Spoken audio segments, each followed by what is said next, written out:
السلام عليكم ورحمة الله وبركاته. ازيكم عاملين ايه؟ يا رب تكونوا بخير. معاكم امل من مطبخ امل الشيخ. النهارده ان شاء الله نعمل فطاير بحشو اللحمة المفرومة. ان شاء الله الطريقة تعجبكم، والعجينة قطنية جدا، تنفع بقى ايه البيتزا واي معجنات. العجينة اللي انا عاملها دي لاي حاجة انت عايزة تعمليها، معجنات جميلة جدا تنفع بقى ايه لولادك، ياخدوها معاهم من المدارس. انتي في البيت تعمليها كده وهم يروحوا يجوا عليها يتسلوا عليها كده وياكلوها. ان شاء الله جميله قوي، ان شاء الله الطريقه تعجبكم. تعالوا نخش نشوف عملنا الفطاير الجميله دي ازاي. اول حاجه دلوقتي معايا معلقه سكر ومعلقه ملح ومعلقه لبن بودره ومعلقه خميره. المعيار بمعلقه واحده عادي، يعني مش مفيش اي مشاكل. ومعايا هنا بيضه زي ما انتم شايفين كده.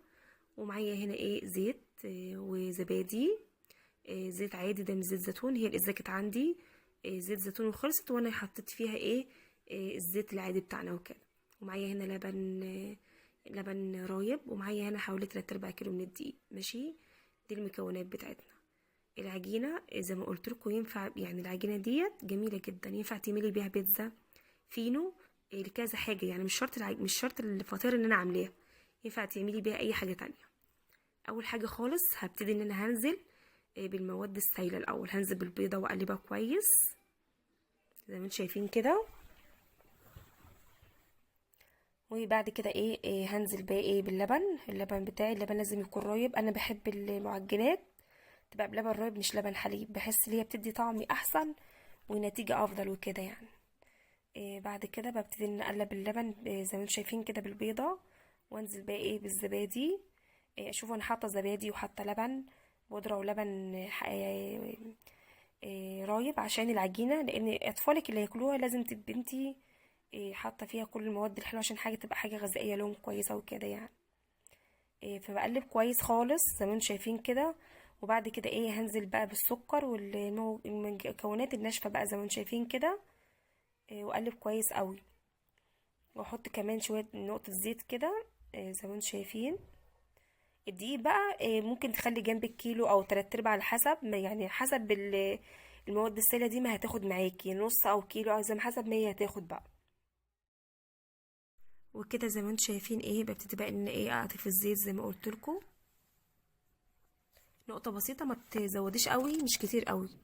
ماشي، وهقلب. وبعد كده بقى هنزل بالدقيق بقى كليات وكده، وابتدي بقى اعجن العجينه بتاعتي. العجينه زي ما قلت لكم فيها مواد غذائيه جميله، فيها كل حاجه، وفيها لبن بودره وزبادي و... ولبن رايب. فان شاء الله تبقى العجينه فيها قيمه غذائيه حلوه باذن الله.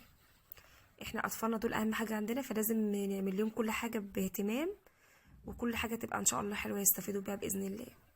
حتى هم لو مش بيشربوا اللبن العجينه فيها كل انواع الالبان وكده، فتبقى ان شاء الله حلوه وكده باذن الله. ان شاء الله اي حاجه انا بنزلها يا رب كده تعجبكم، ويا ريت تجربوها ان شاء الله وتعجبكم باذن الله. يا حبايبي انا بحبكم جدا، وبس بتمنى كده ان انتوا اي حاجه انا بعملها تبقى مبسوطين منها يعني وكده. فانا بعجن كده العجينه زي ما انتم شايفين، عجن كويس. اهم حاجه في المعجنات اللي انت تعجني عجينتك كويس جدا، ضمان نجاحها ان شاء الله اللي انت تعجني اول معجنات كويس. وبعجن كده زي ما انتم شايفين. تانيكي عجني بقى كده حوالي 10 دقايق لحد ما تلاقي العجينه كده معاكي خلاص، ما عادش فيها تشققات ولا اي حاجه، كده عجينتك بقت كويسه ان شاء الله. ماشي، فبعد ما بعجن هسيبها بالظبط حوالي 3/4 ساعه كده تخمر. هجيب بقى كده ورق استرتش وابتدي ان انا اغطيها. ماشي، واسيبها 3/4 ساعه تخمر. وبعد ما تخمر بقى هنشوف احنا هنعمل ايه. على ما تخمر تعالوا نعمل الحشوه بتاعتنا. زي ما انتم شايفين كده غطيتها بالورق الاسترتش كده، وخلاص هسيبها تقعد بقى حوالي 3/4 ساعه لحد ما اعمل الحشوه بتاعتنا. تعالوا بقى شوف هنحشي الفطاير دي بايه. اول حاجه خالص معايا ربع كيلو من اللحمه. ماشي، ربع كيلو من اللحمه بس. هي ان شاء الله حلاوتها اللي هي متاخدش لحمه كتير وكده. فانتي بربع كيلو بس تقدري تعملي الفطاير الجميله دي. ومعايا انا بصلتين مبشورين وفلفل الوان وجزرتين كمان مبشورين. شوفوا هي كل المكونات بتاعه الفطاير دي مكونات جميله جدا، جزر وحاجات كلها جميله، يا اطفالك ان شاء الله ينبسطوا بها جدا. احط البصل الاول يتبل.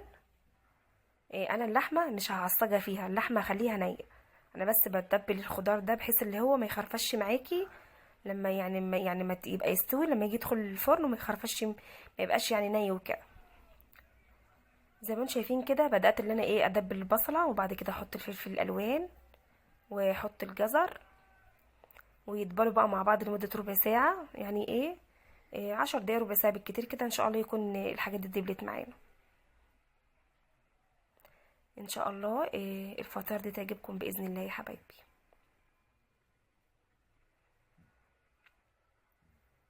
نزلت كده كمان بالجزر،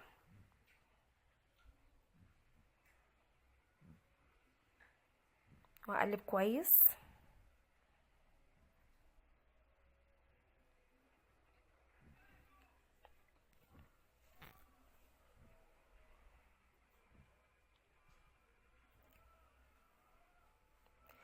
وكده انا قلبت كده الجزر والبصل والفلفل الالوان كويس، وسبته 5 دقايق، وبعد كده رجعت ليه لقيته دبل زي ما انتم شايفين كده.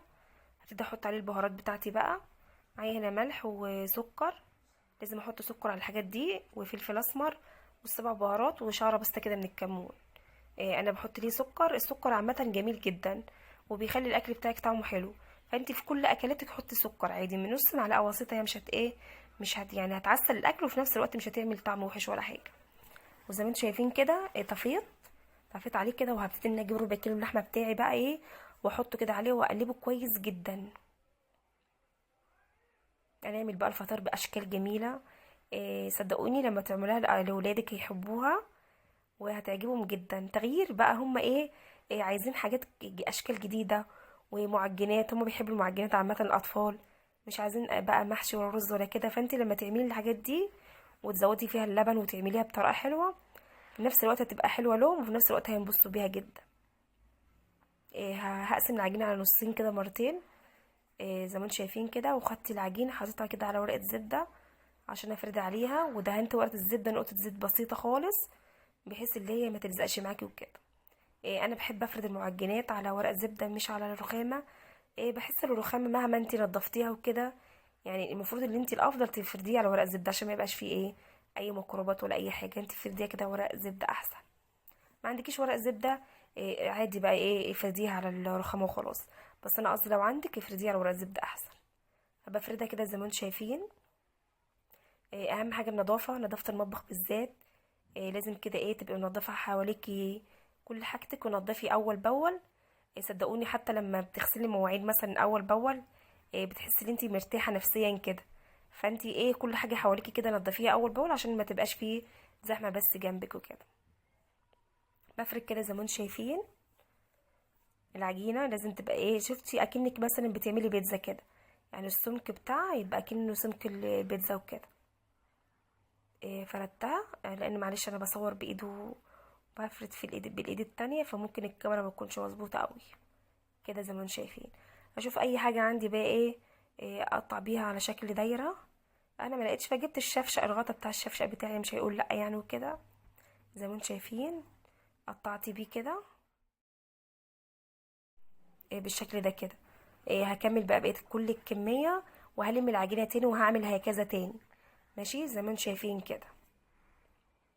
هبتدي بقى اجيب اللحمه بتاعتي واحشي الفطاير بتاعتي. انا دلوقتي هعملها على شكل حجاب. لما عملتها بالشكل ده كانت شكلها جميل جدا. سبحان الله، هي هتبقى عجينه واحده بس انتي ممكن تعملي بقى كذا شكل يعني. فانا هلم كده زي ما انتم شايفين. هجيب الجنب ده والجنب ده والجنب ده كده هقفله كده. اهم حاجه تقفلي العجينه كويس عشان العجينه دي بتفك في الفرن. فانتي لو ما قفلتهاش كويس هتفك مني. حاولي بقدر الامكان ان انتي تقفلي العجينه كويس جدا كده زي ما انتم شايفين كده.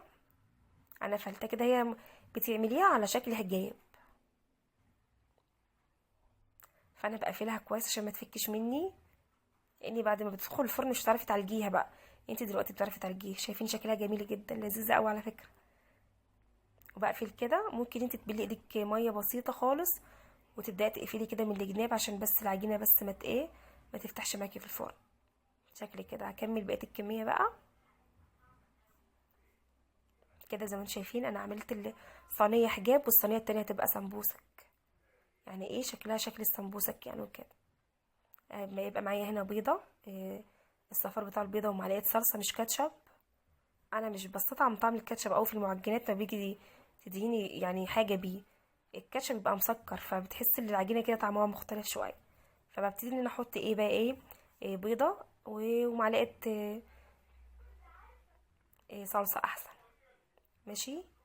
انا هدهنها كده بقى ايه الوش بتاعها، والزوايد اللي بتنزل دي همسحها بمنديل كده ما تقلقوش يعني، بحيث برضو كل الصينيه ما يبقاش فيها عليها اي حاجه. دخلتها الفرن وتعالوا بقى نعمل الشكل التاني. معلش انتوا ممكن بس اقول لكم الحاجه تدهنوا الصينيه زيت، عشان لازم تدهنوها زيت عشان خاطر ايه ما تلزقش معاكي وكده يعني. دي سمبوكسه انا بعملها كده سمبوكسه، بس برضو بقفل كويس الاطراف عشان ايه ما تفكش معاكي في الفرن، لانك انتي لو ما قفلتهاش كويس هي هتفك منك في الفرن. فببتدي ان انا ايه اشيل منها الزوايد كده، العجينه اللي الفاضله دي هشيلها كده بالسكينه. ممكن انت لو عندك برجل، انتوا عارفين البرجل اللي هو بيبقى بتاع القراقيش والحاجات دي، انت ممكن بالبرجل تروحي جايه ايه عامله بيها منظر، بدل ما تقفلي بايديكي او انت مش عارفه مثلا تعمليها، اعملي بالبرجل. بس هي سهله خالص. انا بشيل الزوايد كده وهبتدي ان انا اقفلها كده زي السمبوكسه بالشكل ده كده.